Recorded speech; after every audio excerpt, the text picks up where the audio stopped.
about to come down there and borrow it. Hey, man, I'm trying to get you set up. So I was asking what were you using? Yeah, I just use this phone, man. That's all I use. What I'm using right now, this phone. Hey, man, I'm trying to get you set up. Okay, it should say, there's an echo right now. This phone, man. That's all I use. What I'm using right now, this phone. All righty. Can you hear me okay still? I can hear you. Okay, beautiful, beautiful. Let me open up this right here. Let me open up this right here.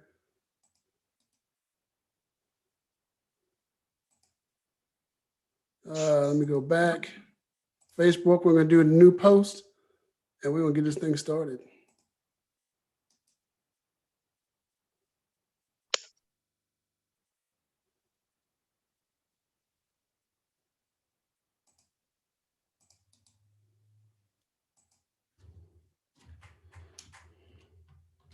We are live.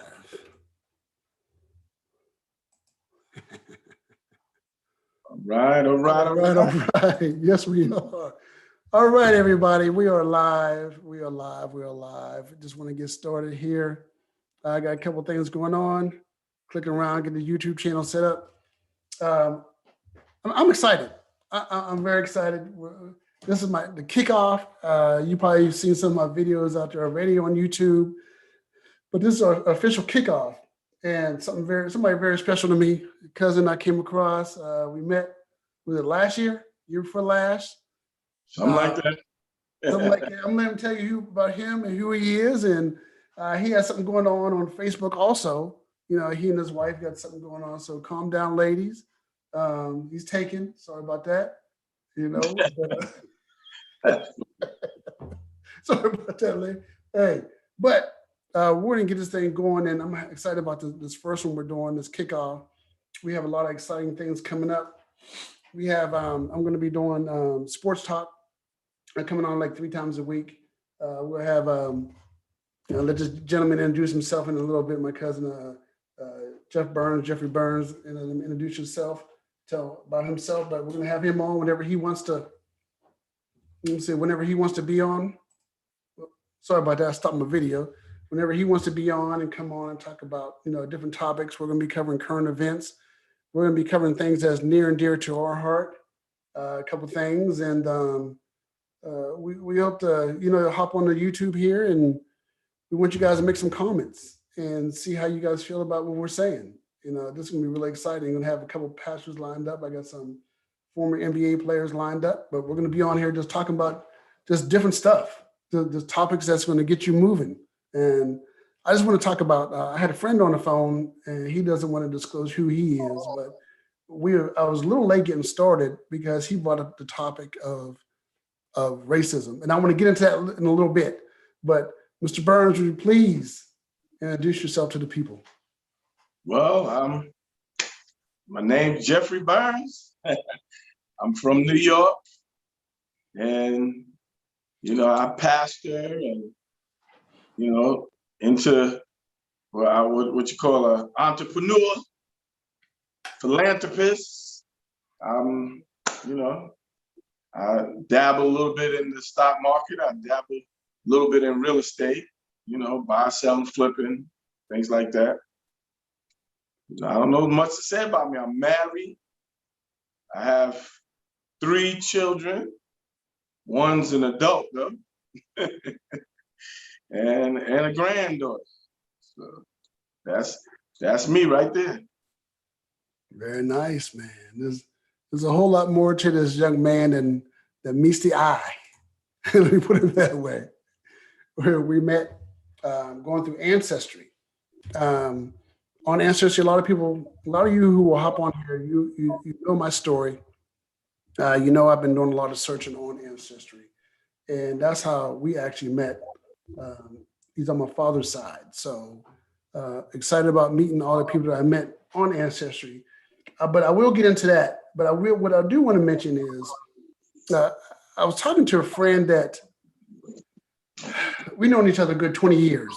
And he called me and he knew I was jumping on here, but he didn't want to jump on.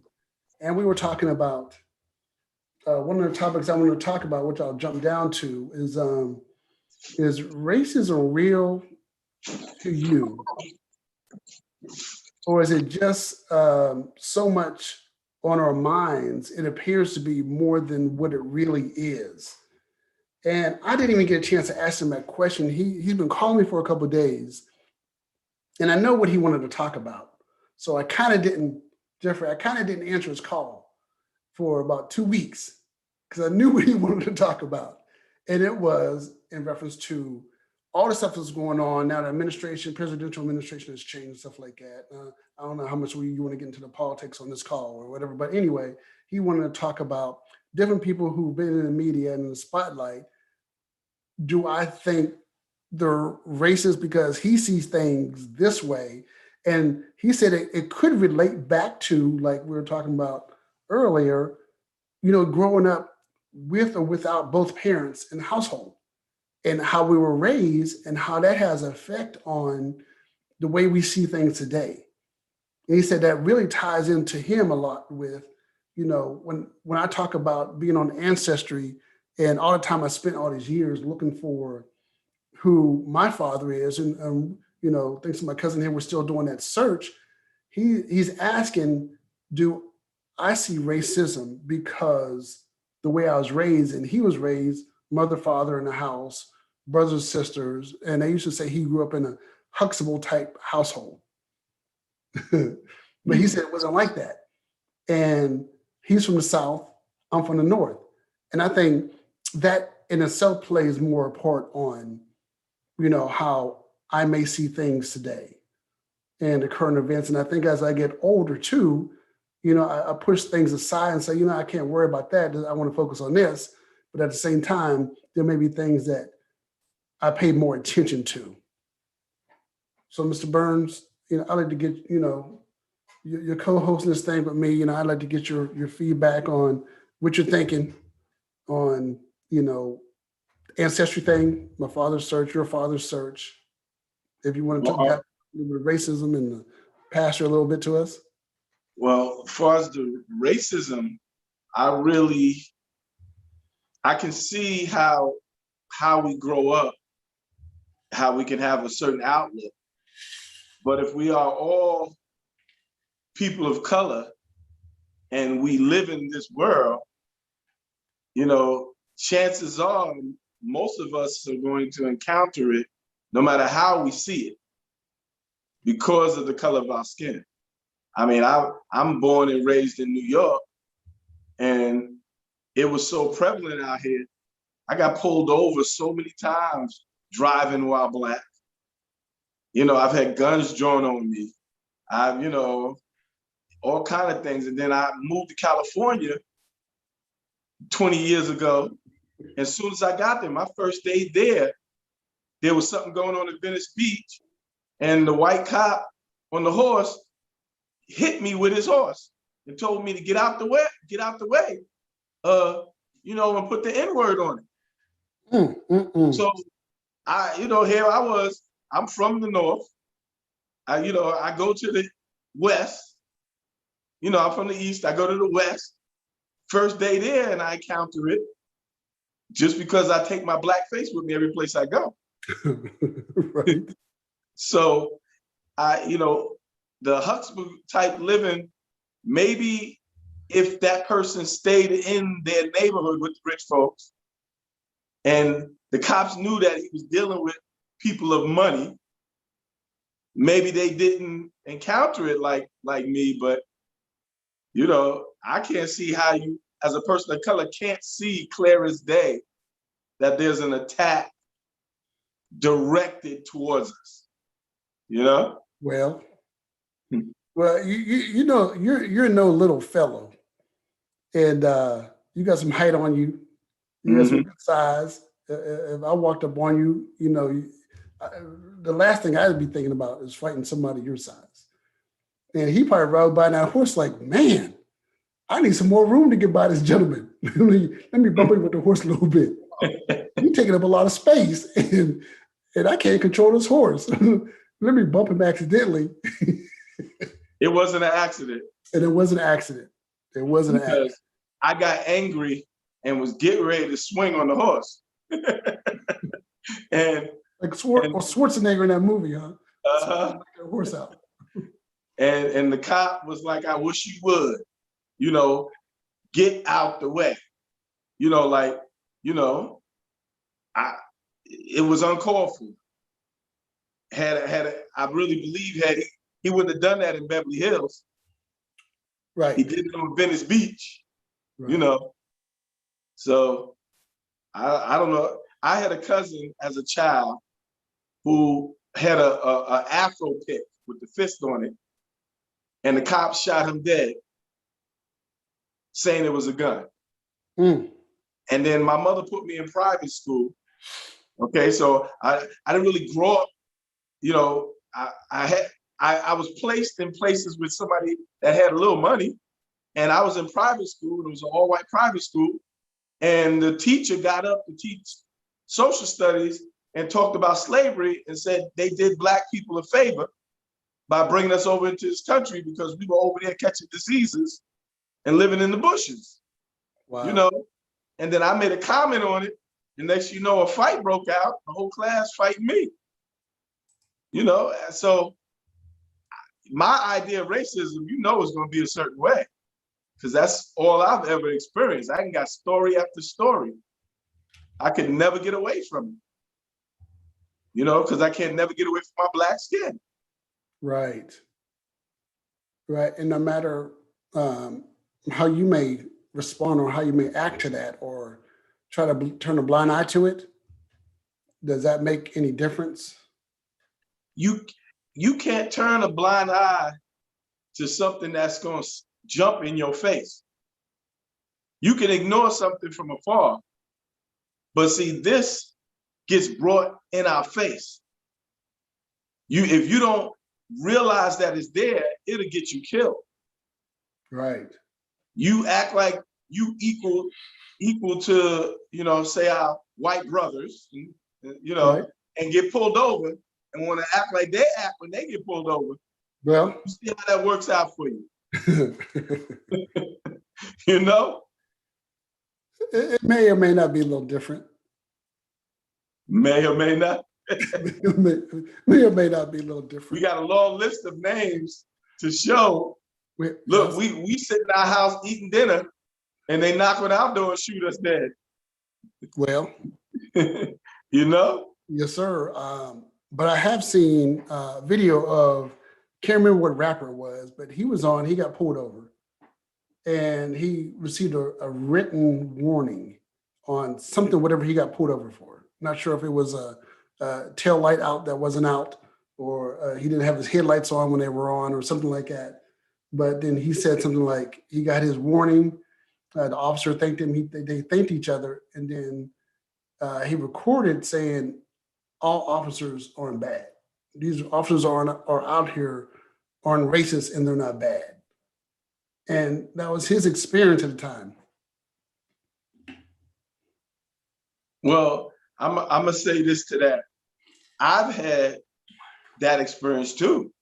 I've had a white officer pull me over, and once he found out that I was a pastor, he was just totally courteous, you know.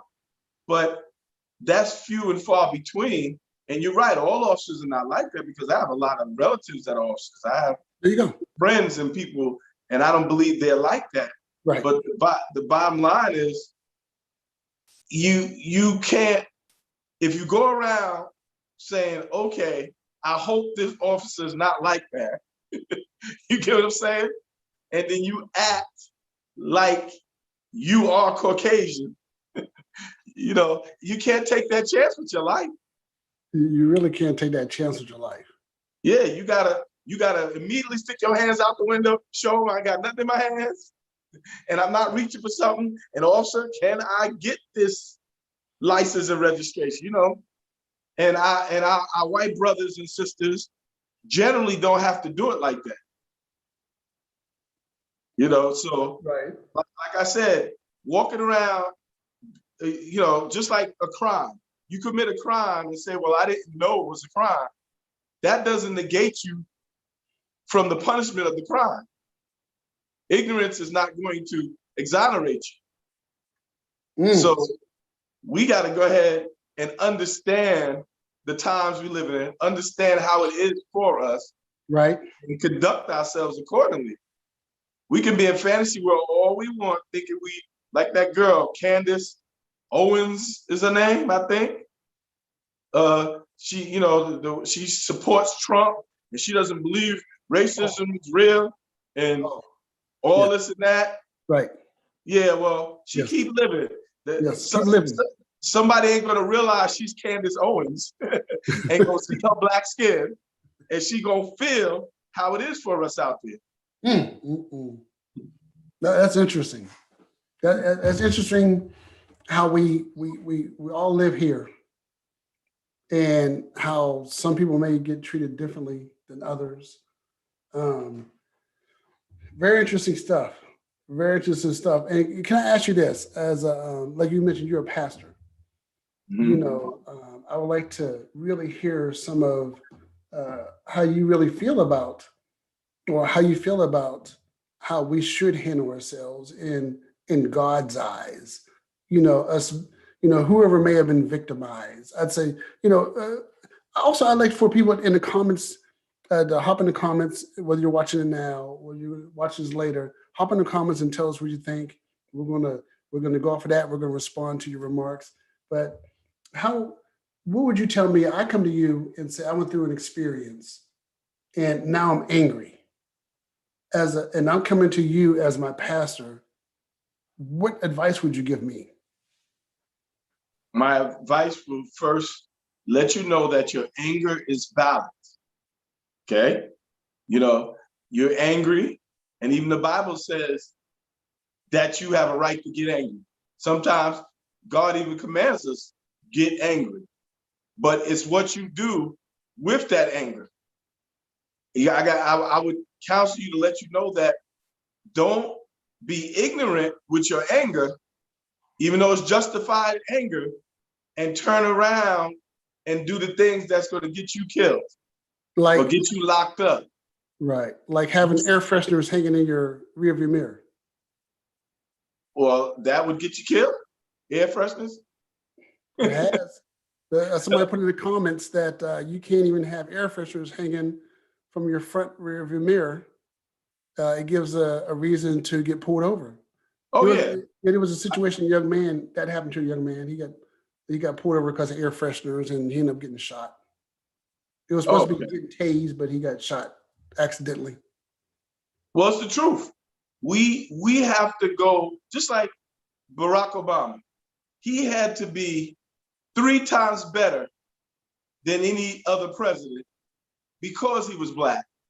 Just so he could come out, and be considered a good president, right? But then you can get a white counterpart in there, can be all jacked up like Trump, and they still praising him, and he done allowed so many people to die and then caused people to hate Asians or did all kind of stuff. Do you see what I'm saying? So you see the difference in how we got to conduct ourselves? We can't have air fresheners. We got to make sure everything on our car is completely correct. We got to not go 5 miles over the speed limit. We can't give no reason to get stopped because they're looking for a reason to stop us. Do you see what I'm saying? Oh, yeah. So they're not looking for a reason to stop, themselves. But for us, we have to be perfect just to make it. And that's us in everything, anything that we do. We have to be almost exceptional just to come through. All right? But as that pastor, I would tell you that's what we have to do. That's what I tell my son. You can't do like other people. You got to know who you are. You got to know that they want to kill us for whatever reason. We can't understand the reason. We can't understand their mind. But they want to kill us, and we can't give them a reason to kill us. That's deep. That too is deep. Wow. Wow. And this conversation, I kind of wish I didn't have the conversation prior to this phone call. And I know some of the stuff we're saying, it could be kind of, kind of edgy and get people to say, that's kind of too deep for me. And what is reality is some people's reality that we have to live every day. So I know it may be shocking. We this is our first broadcast and we jumped deep into it. we jumped really deep into subjects, and this is what you should expect. Whether we're talking politics, religion, whatever it may be ready to get some good information because we're coming from the heart. And my cousin here, we don't like to pull punches. I'm pulling a little bit of punch. I'm pulling back a little bit. But you're going to get real talk on here. You're going to get some real talk. So real talk. I wish we kind of wanted did that a little second or third. If you don't mind me coming in and asking about, and this has something to do. Has something to do with? I discovered this has nothing to do with race. And one of the things I want to ask you about was the vaccination. I know it's a controversy to take the vaccine or not take the vaccine, and I see it as it's not a black or white issue; it's a trust issue. And I remember when I'm part of another organization, and we're talking. I'm talking to black folks, white folks, all nationalities, and when we get into conversation, they hear that a lot of black people don't want to take the vaccination. But then when I'm talking to somebody else, I'm talking to white folks, they're saying they're not going to take the vaccination. So it's not that just the black folks don't want to take it. It's like a lot of different nationalities and races don't want to take this vaccine. I took mine. I got the 2 doses of Moderna. When I took it, I know we're not supposed to live in fear. I know if I ask you every day, should I live in fear? You're going to tell me I shouldn't live in fear. But I did live in fear. I didn't want to catch it. I was afraid to catch it. I don't have any underlying conditions, but I didn't want to catch that because when I get sick, when I catch a cold, I get really sick. You could ask people who may be watching this that when I get sick, I really get sick, and I didn't want to. So, what's your take on that? The vaccine. Well, know that my stance is different than yours. I have not taken it and most likely will not take it. Okay.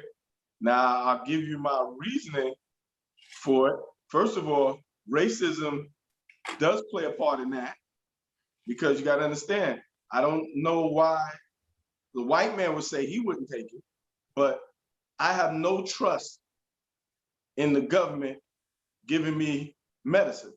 I have, because of the history, I know my history, the Tuskegee experiments where they lied to us and shot syphilis up in us and watched us die of syphilis so they could study syphilis. And they've used us as guinea pigs since they brought us to this country. Is this a little different? No, well, the difference is there's a pandemic going on. Right. And everybody, is touched by it. Yes, sir. Okay, so I would say that, I wouldn't think that they would deliberately shoot something in us because everybody's taking it. Yes, sir. Unless they're trying to wipe everybody out, But at the same time, being that I'm a man that kind of views the world from the way God says it came into being, I don't believe in us evolving from monkeys and everything else. I don't trust scientists that make this stuff. Oh, gotcha. Because how they believe, how they see us being equal to animals and this, that, and the other, and so I don't trust that they have the right mindset when they're putting this stuff together. So I'd rather watch other people take it and see how they fare before I take it, I'll let you know. I'll let you know in a little while. You know, I know when I was told, hey, you can, I kind of pushed to get it, try to get it sooner than later. And I had different reasons. I'm like, I was telling my doctors, look, I want to get it when everybody's getting it in the beginning instead of getting it later, because my conspiracy theory self. And if you want to talk about conspiracy theories and not trusting and wondering what's going on, I'm Aquarius. If you want to sit up all night, 2 o'clock in the morning, and talk about conspiracy theories, make friends with an Aquarius, and we'll talk to you about some stuff. When's your birthday? Mine is, I'm a Sagittarius, man. Oh, you're Sagittarius. Yeah. Sagittarius is too, but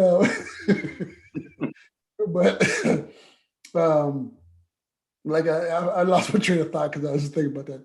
Yeah, but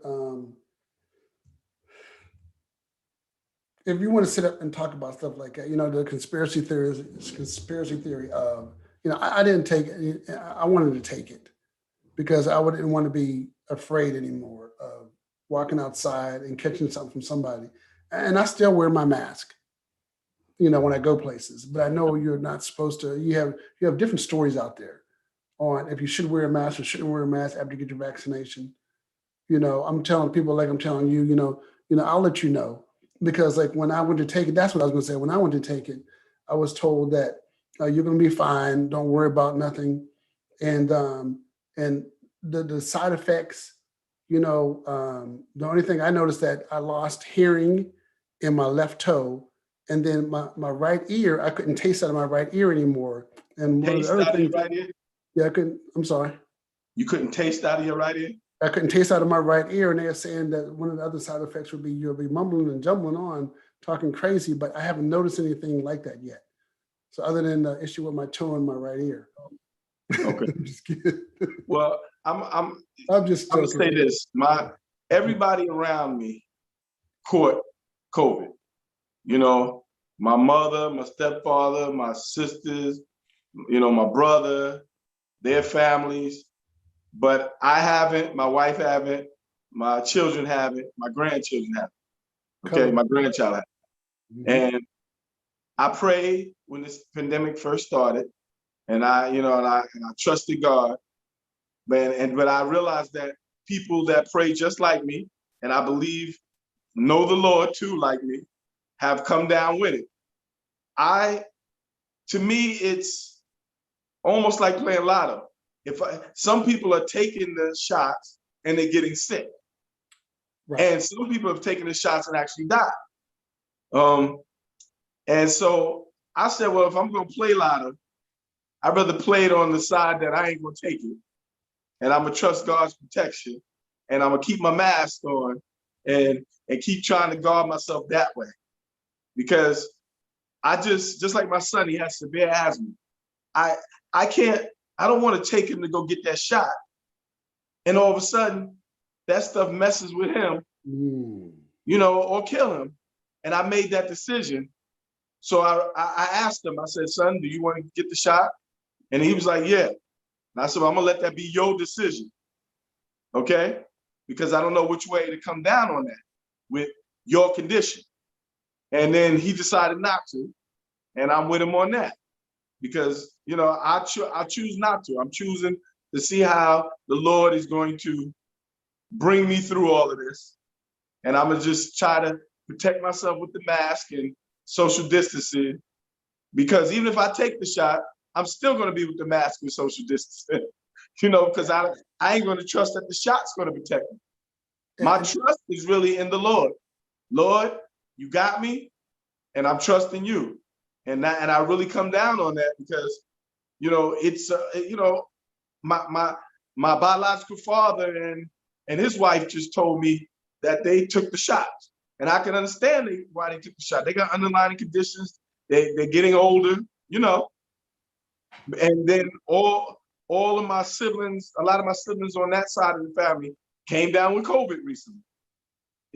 So wow. I'm like, I don't really know what to do. So I'd rather not stay with trusting God and protecting myself with, the social distancing, the mask, and see what happens.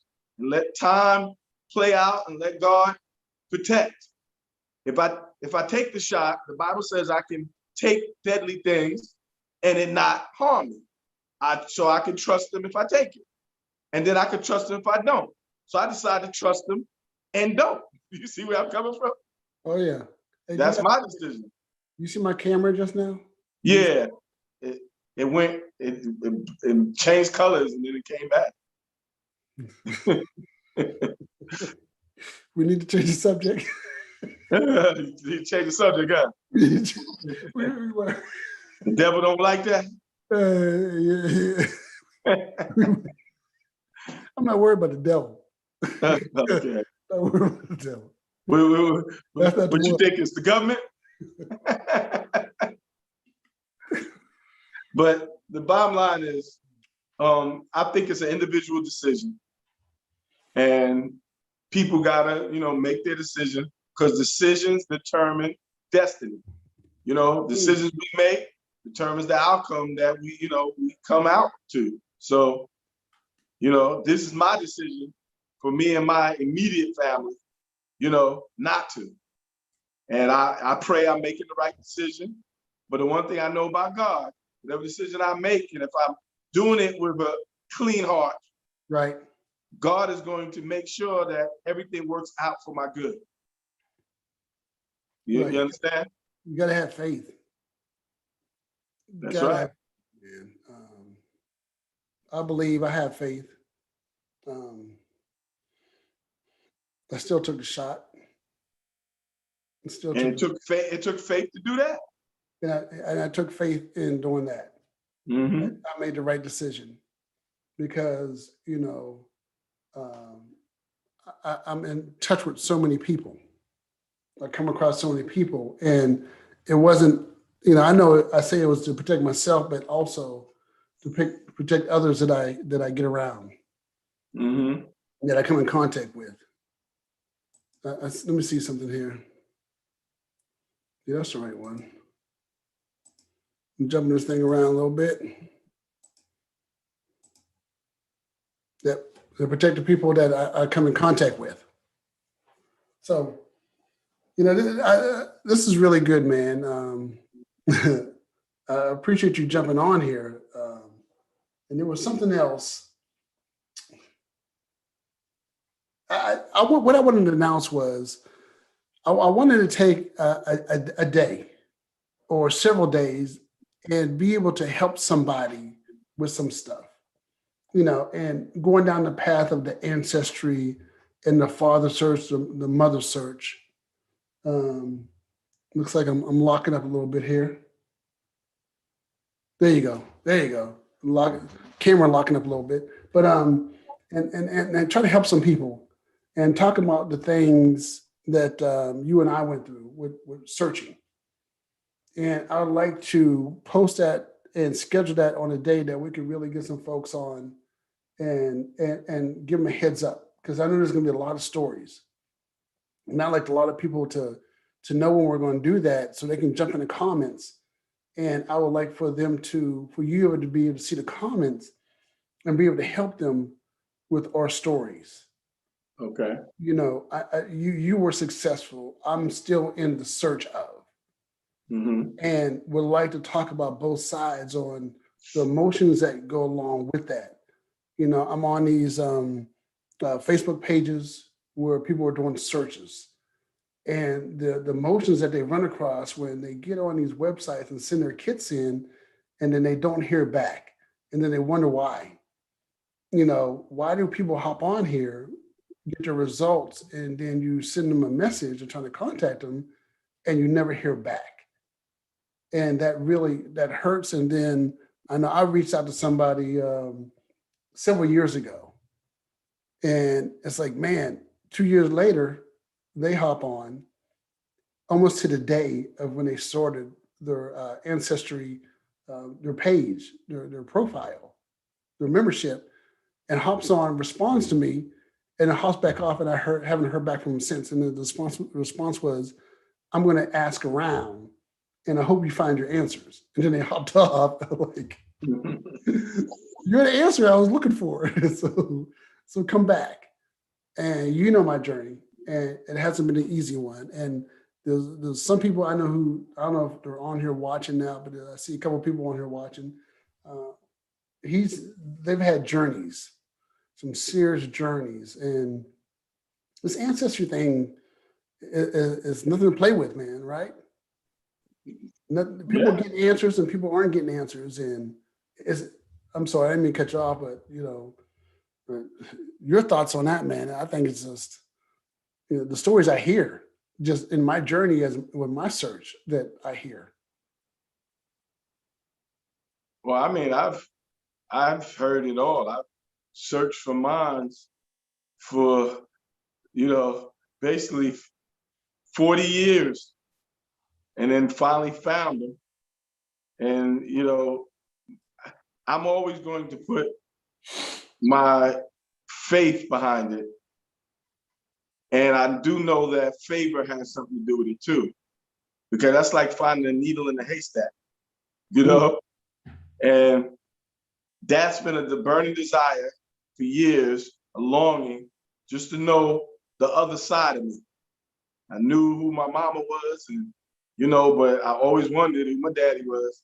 And she gave me a name, and I didn't really believe she gave me the correct name, but it pans out she did give me the right name, And I got a tremendous story of finding that name and finding that person and got rejected and treated so badly.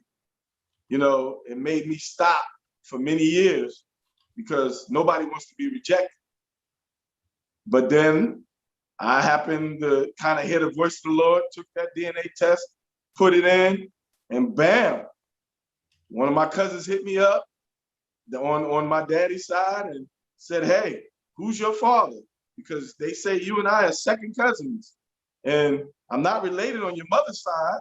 So then, who's your daddy? And then when I gave her the name, she knew who he was. Gave me an address. I knocked on his door. And the minute he came to the door, he hugged me, apologized, said he knew about me.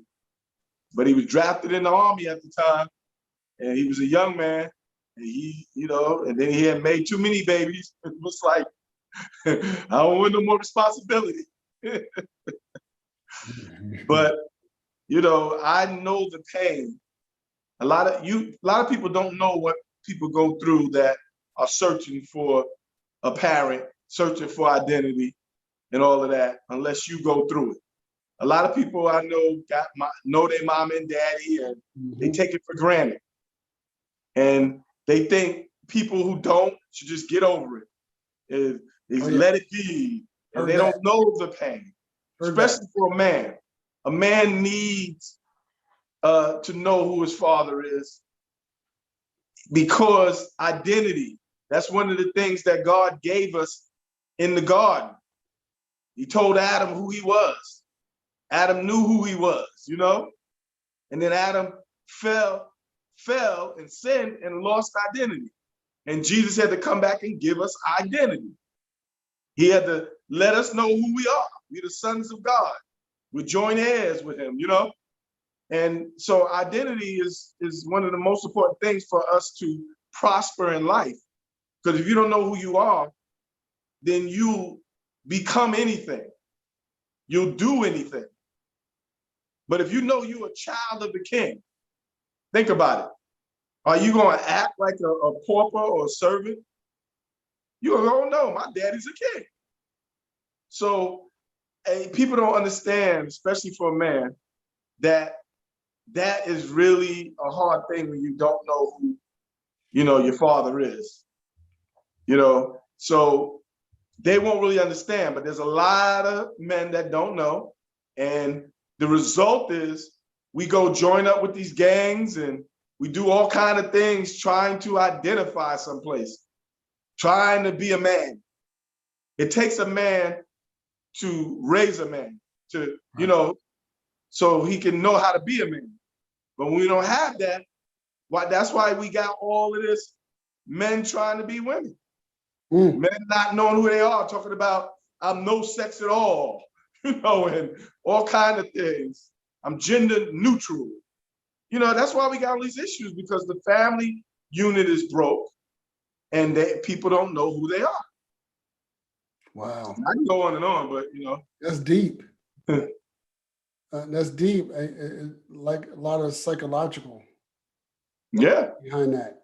And that's with and without fathers in the house, with and without mothers in the house, right? My father yesterday, he needed me, my biological. Now, mind you, he never raised me. He never did nothing for me, bought nothing, never cared for me. But he needed me. And it took a little money and a little effort to get out there to him, And one of my siblings said to me, why would you go out there and be bothered? That man ain't never did nothing for you.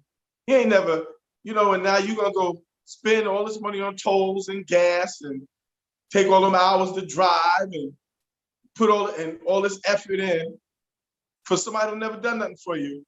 And I told her, I says, I can't do nothing about what he didn't do. Right. But as long as he's alive, I have an opportunity to learn some things about myself, to get to know him and that side. And I've been wanting to know so many years, why would I not go out there and, saying it's worth, look all the money I spent looking for him. Now that I found him, it's worth going out there. He needs me. Listen, right. I can say I was there for him. Right, so true. And I got out there, and just one little thing, my son has a third root in his tooth, and his dentist said all his times of being a dentist, he've only seen that a few times.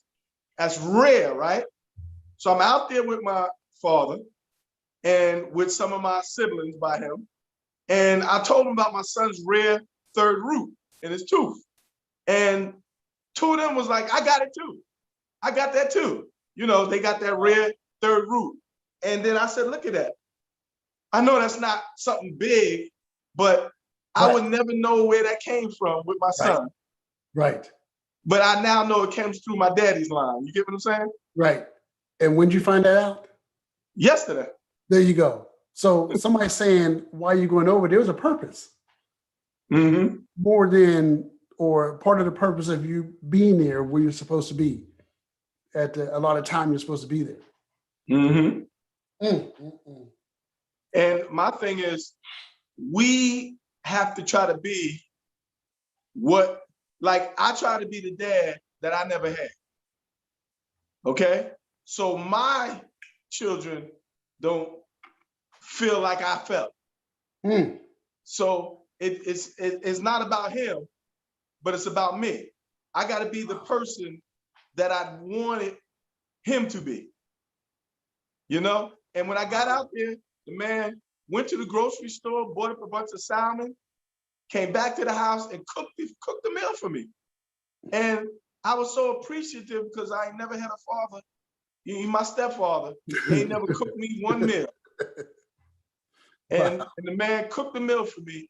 And somebody would say, well, that ain't cost that much money.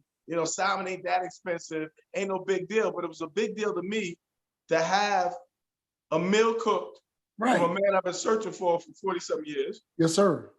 And to get a hug from the man. Yes, sir. Even though I'm a big old grown man and I shouldn't need no hugs, but I never got one from a father. And now I got one. So these things, they help. They help to settle you. That's why I know, cousin, that's why I know your pain, is why I'm like trying to see if I can find your father. You get what I'm saying? Oh, yes. Because I know you close to it, because they got you down as my second cousin, and you down as Tony's second cousin. And I said, that means your father is in that mix somewhere. And I'm like, man, I'm praying for you, man. Because I want the Lord to give that to you. I'm trying to help you find it. Yeah, I appreciate that too. I know there's times that you're like, not today, Curtis. Not today, not right now. But I do appreciate the time you do put in. You know, No, well, I know it's not easy. Anytime I see an avenue, then I'll try to investigate it. But you know, I see how anxious you are, and I think you were more anxious than me. You know, and more aggressive than me. And so sometimes I do, you know, not today, man. You know, But like that. But trust never so know. I know what you're feeling. I take it out You of know, love. I take it out of love. Like, you know what? because I even got another name for you, but I won't give it to you because I'm actually trying to find out without you Right, reaching out. because you know when you tell me what I'm gonna do. I know what you're gonna do.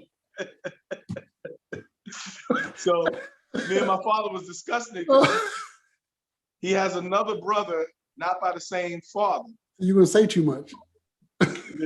Yeah, he has another brother, not by the same father. I'm gonna be That searching.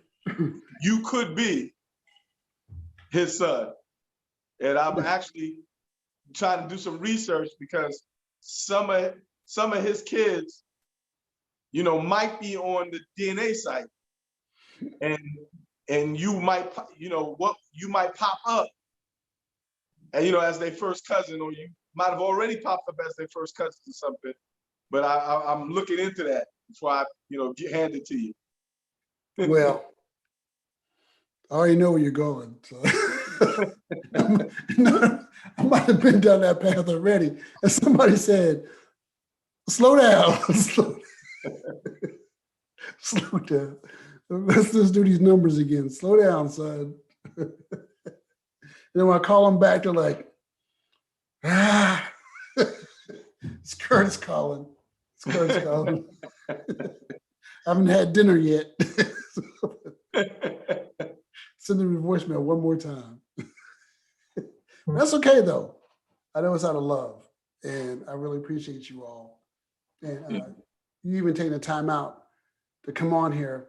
I know we're related. We're both talkers. I know we're close related. Yeah. That's what we love to do. I can sit on here for hours. I know you can sit on here hours. I want to make sure we get some good information, some good content. I think tonight was really good. It was a good kickoff. You know, like I said earlier, man, it may have touched some people in ways that make them think and have them disagree with us. And you know, let me see here. I got a camera lock up here. Let me see if I can switch on y'all.